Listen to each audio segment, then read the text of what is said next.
നമസ്കാരം. സമാന്തര വൈദ്യവും വീട്ടിലെ പ്രസവവും കേരളത്തിൽ ഒരു ജീവൻ കൂടിയെടുത്തു. തൃശൂർ എടക്കഴിയൂർ സ്വദേശി മുഹസിന 7ാമത്തെ പ്രസവത്തിന് പിന്നാലെ മരിച്ചതിന്റെ കൂടുതൽ വിവരങ്ങൾ ഞെട്ടിക്കുന്നതാണ്. പ്രസവത്തിന് ശേഷം യുവതിക്ക് അണുബാധയുണ്ടായിരുന്നെങ്കിലും ഭർത്താവ് ആശുപത്രിയിൽ കൊണ്ടുപോകാൻ തയ്യാറായില്ല എന്ന് ബന്ധുക്കൾ ആരോപിക്കുന്നു. ഭർത്താവ് ചാവക്കാട് എടക്കഴിയൂർ സ്വദേശി ഇബ്രാഹിം അക്യൂപങ്ക്ചറിസ്റ്റാണ്. ബന്ധുക്കളുടെ പരാതിയെ തുടർന്ന് ഇയാളെ പോലീസ് തിരയുകയാണ്. 15 വർഷം മുൻപായിരുന്നു ഇവരുടെ വിവാഹം. യുവതിയുടെ കുടുംബവുമായി ഇവർ അടുപ്പം പുലർത്തിയിരുന്നില്ല. ആദ്യം 6 പ്രസവവും ആശുപത്രിയിലാണ് നടന്നതെന്നാണ് വിവരം. കഴിഞ്ഞ ജനുവരിയിലാണ് 7ാമത്തെ പ്രസവം നടന്നത്. പിന്നാലെ യുവതിയുടെ നില വഷളാകുകയായിരുന്നു. കഴിഞ്ഞ ദിവസം മുഹസിനയുടെ മാതാപിതാക്കൾ ഇവർ താമസിച്ചിരുന്ന വീട്ടിലെത്തിയിരുന്നു. ഈ സമയത്ത് യുവതി തീർത്തും അവശനിലയിലായിരുന്നു. എന്നിട്ടും യുവതിയെ ആശുപത്രിയിൽ കൊണ്ടുപോകാൻ ഭർത്താവ് സമ്മതിച്ചിരുന്നില്ല. ഒടുവിൽ ബലം പ്രയോഗിച്ചാണ് യുവതിയെ തൃശ്ശൂരിലെ ആശുപത്രിയിലേക്ക് മാറ്റിയത്. ആശുപത്രിയിൽ വെച്ചാണ് യുവതി മരണപ്പെടുന്നത്. യുവതിയുടെ ശരീരത്തിൽ വ്രണം കൊണ്ട് പുഴുവരിച്ച നിലയിലായിരുന്നു. യുവതിയുടെ സ്വകാര്യ ഭാഗങ്ങളും ഗുരുതരമായ വ്രണം വന്ന നിലയിലായിരുന്നു. എന്നിട്ടും ഭർത്താവ് സ്വയം ചികിത്സ നടത്തുകയായിരുന്നുവെന്നാണ് പരാതി. ദമ്പതികൾക്ക് 7 മക്കളായിരുന്നുവെന്ന് ബന്ധുവായ യുവാവ് പറഞ്ഞു. ഇതിൽ 2 കുഞ്ഞുങ്ങൾ മരിച്ചു. 3 വയസ്സുള്ള കുട്ടി ചികിത്സ ലഭിക്കാതെയാണ് മരിച്ചത്. 7ാമത്തെ പ്രസവത്തിൽ ജനിച്ച കുട്ടി 6 ദിവസത്തിന് ശേഷം മരണപ്പെടുകയായിരുന്നു. അക്യൂപങ്ക്ചറിസ്റ്റായ ഭർത്താവ് വീട്ടിലായിരുന്നു പ്രസവം എടുത്തത്. പ്രസവശേഷമുള്ള ശുശ്രൂഷകൾ മുഹ്സിനയ്ക്ക് നൽകിയിരുന്നില്ല. അതിൽ സംഭവിച്ച വീഴ്ചകളാണ് യുവതിയുടെ ജീവനെടുത്തതെന്ന് ബന്ധുക്കൾ പോലീസിന് പരാതി നൽകിയിട്ടുണ്ട്. കേരളത്തിൽ അക്യൂപങ്ക്ചർ ചികിത്സകർക്ക് പ്രസവം എടുക്കാനോ അടിയന്തര വൈദ്യസഹായം നൽകാനോ നിയമപരമായ അനുമതിയില്ല എന്നതാണ് വസ്തുത. അക്യൂപങ്ക്ചർ ഒരു അനുബന്ധ ചികിത്സാ രീതിയായി മാത്രമാണ് കേന്ദ്ര സർക്കാർ അംഗീകരിച്ചിട്ടുള്ളത്. പ്രസവം പോലെയുള്ള സങ്കീർണമായ ശസ്ത്രക്രിയകളോ വൈദ്യശാസ്ത്രപരമായ ഇടപെടലുകളോ നടത്താൻ ഇവർക്ക് അധികാരമില്ലെന്ന് കേരള സർക്കാർ വ്യക്തമാക്കിയിട്ടുണ്ട്.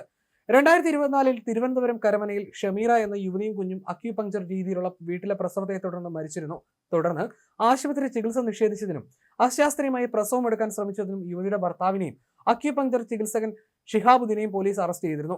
മലപ്പുറം ചട്ടിപ്പറമ്പിൽ കഴിഞ്ഞ വർഷം അക്യൂപങ്ക്ചർ സർട്ടിഫിക്കറ്റുള്ള അസ്മ എന്ന യുവതി വീട്ടിൽ വെച്ച് സ്വന്തം പ്രസവം എടുക്കാൻ ശ്രമിക്കുന്നതിനിടെ രക്തസ്രാവം മൂലം മരിച്ചതും വലിയ വിവാദമായിരുന്നു.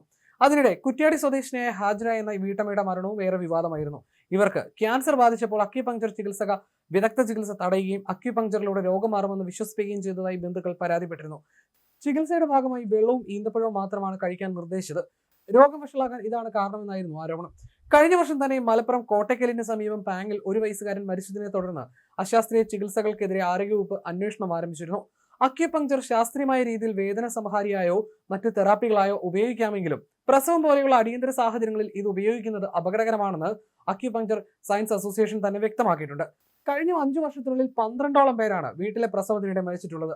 ആരോഗ്യ മേഖലയിൽ കേരളം നേടിയ ഏറ്റവും വലിയ നേട്ടമായിരുന്നു പ്രസവത്തിനിടെയുള്ള ശിശുമാതൃ മരണനിരക്കുകൾ കുത്തനെ കുറയ്ക്കാൻ കഴിഞ്ഞുവെന്നത്.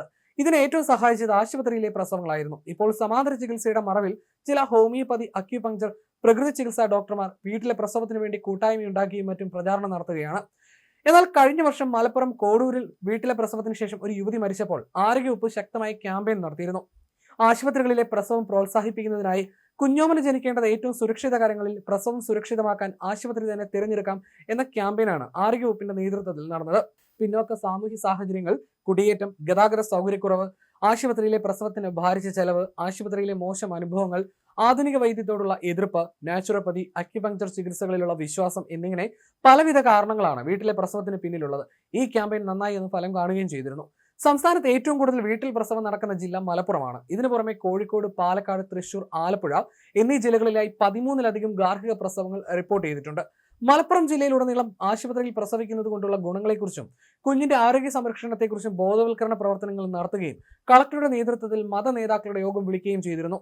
വീട്ടിലെ പ്രസവം കൂടുതലുള്ള വിവിധ പ്രാദേശിക സ്ഥലങ്ങൾ കേന്ദ്രീകരിച്ച് ബോധവൽക്കരണ നാടകങ്ങൾ, വിവിധ മേഖലകളിൽ പ്രവർത്തിക്കുന്നവർ നയിക്കുന്ന സെമിനാറുകൾ, സാമൂഹ്യ സാംസ്കാരിക നേതാക്കളെ ഉൾപ്പെടുത്തിക്കൊണ്ടുള്ള ചർച്ചകൾ, മറ്റ് വിവിധ ബോധവൽക്കരണ പ്രവർത്തനങ്ങൾ, ജനകീയ റാലികൾ, കൂട്ടനടത്തം എന്നിവയും നടത്തിയിരുന്നു. ഇതുപ്രകാരം മലപ്പുറത്തെ വീട്ടിലെ പ്രസവത്തിന്റെ നിരക്ക് കുത്തനെ കുറഞ്ഞിരുന്നു. പക്ഷേ ഇപ്പോഴത്തെ തൃശൂർ ജില്ലയിലടക്കം പുതിയ കേസുകൾ റിപ്പോർട്ട് ചെയ്യുകയാണ്.